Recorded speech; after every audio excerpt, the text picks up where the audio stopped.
It's Tuesday, and that means voters are voting somewhere. And today, those somewheres are Virginia and Boston. Not far from we are in Virginia's 11th congressional district in the D.C. suburbs. Voters are choosing who will fill late Democratic Congressman Jerry Connolly's seat. Connolly's former chief of staff, James Walkinshaw, is facing off against Republican Stuart Winston. Meanwhile, in Boston, today's preliminary election will narrow down the mayoral race to two candidates before November's general election. The incumbent mayor there, Michelle Wu, and Josh Kraft, the son of Patriots owner Robert Kraft, are the two frontrunners. All of that as we have some new numbers on the New York mayoral race. Steve Kornacki is at the big board to break those down for us. Steve?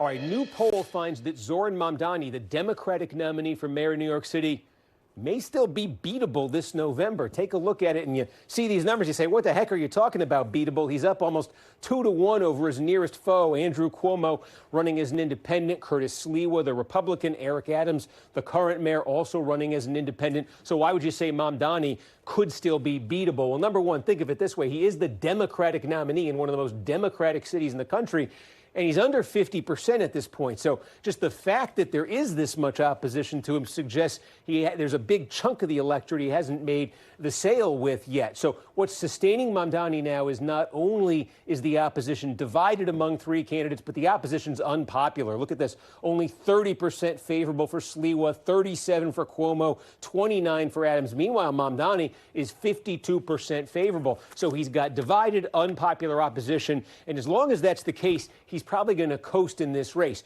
But the poll found Mamdani is vulnerable on issues like crime, for instance, and it also found there are some very clear demographic contours to his support, some groups he does extremely well with, and some groups that seem very, very reluctant to get on board with him.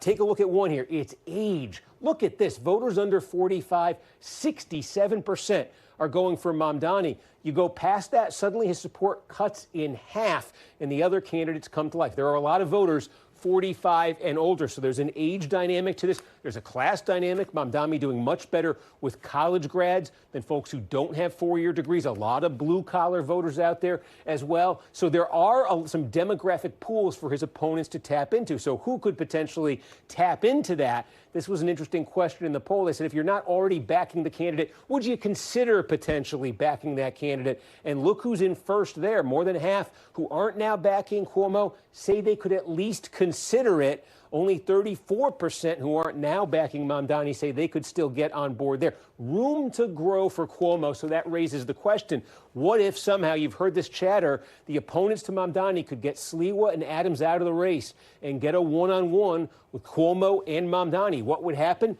Tested it in this poll, and there you have it. Suddenly it's a race. 48-44.